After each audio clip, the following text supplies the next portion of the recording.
All right, it's Mario here. So I'm gonna go over how I made $14,000 in 3 days selling stocks.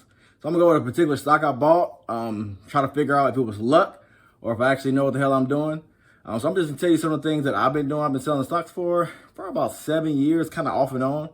So I'm just gonna talk about like what a stock is, the things you should be looking for, what different financial statements matter, things of that nature. So let's dive right in. So what is a stock, right? A stock is nothing more than a piece of ownership in a company, right? And so you buy stocks in markets. So the most popular one is the New York Stock Exchange. And if you have a app like Robinhood or Webull or any of these investment platforms, you're able to buy and purchase stocks instantly, basically. So when you're looking to purchase stocks, a lot of times you want to look at certain factors and certain qualities of the company. All right, for example, sometimes there's stocks are categorized in three different categories for the most part. There are growth stocks, there are value stocks, and then there's dividend stocks. For the most part, people get more excited about growth stocks because that's when you make all the money from the capital gains. So the capital gains come from if you bought the stock at $5, now it's $20, right? That's capital gains. And there's some stocks that pay out every quarter usually. Sometimes they do monthly or annually. And those are mostly dividend investing stocks. So they usually pay a very small percentage. So a lot of people don't really get rich off that unless you have a ton of money in there. But that's an example. And then value stocks are basically stocks that seem to be undervalued. You know, for example, a lot of top investors or hedge fund managers, what they do is they will say, oh, this company is making X, Y, Z in profit. We think it should be valued at $15, but it's currently only at $10. So they want to come in at $10 because they think that the market will realize, hey, look, we're missing out on this. So we're going to buy it and it's going to increase to the price to about $15. Now with COVID, all these metrics for the most part have went out the window. Like people are buying and trading stocks at record levels. And so we might just see a new shift in how the market actually works because it's all about supply and demand, right? So if there's more demand for a stock, because what drives demand, right? First, the desire for that particular stock, and then the amount of buyers they are. Think about it now. The way investing is today, it's so easy for anybody to just grab their phone, put $100 on there and start buying stocks. So when you increase the amount of people, you're going to naturally increase the amount of demand, which increases the price. It's kind of like a self-fulfilling prophecy. The more that you preach buying stocks and it's good for your investments in your future, the more people are going to buy stocks and it's going to be good for your investments in your future. So that's why a stock market is a great investment and everyone should definitely jump on. Had to get back on the floor because my knees.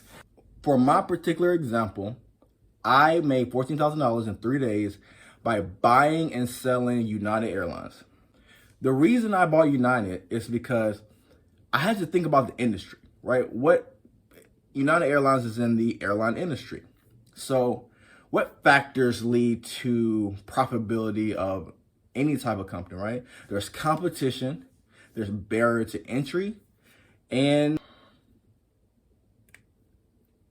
just being a good company, right? And so one thing everyone should understand is that the market is forward looking, right? Think about this.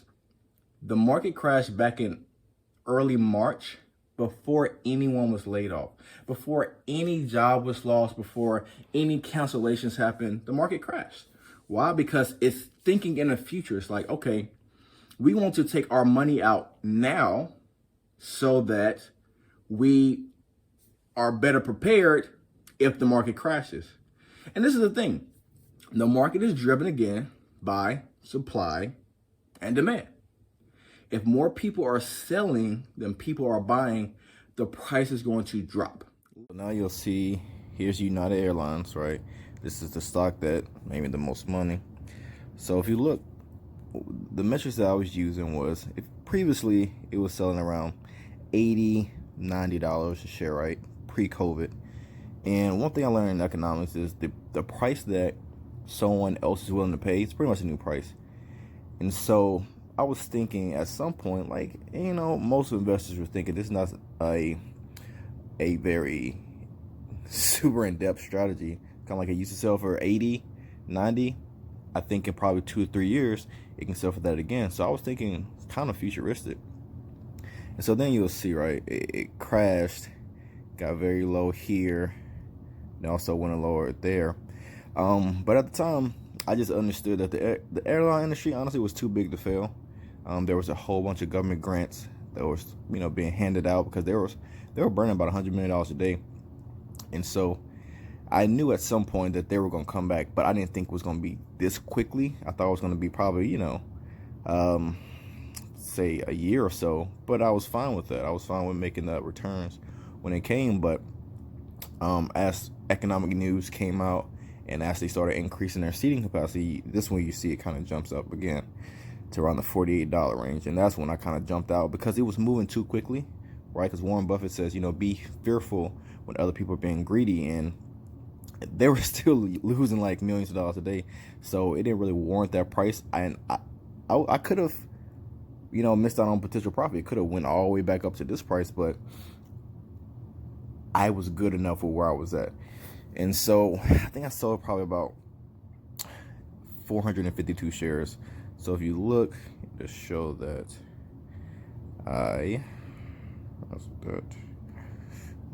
here it is. So I did what's called a trailing stop loss, right? And so this is the best thing to do if you're trying to sell, but also want to retain profits. So what it allows you to do is you could put a price. So I didn't do a price, I did a percentage. And so what it allows you to do is as the price goes up, if it goes back down by 5%, just say it goes up to $50 and it goes down to 40, I think probably about $48.50, it'll trigger an automatic sale. So you can catch all the gains, but when the market does a reverse, you can automatically get out quickly. And so that's what I did. So that's kind of one little trick I used to maximize my profit with United. And like I said, I just thought about where the price used to be versus where it could be in a year or two.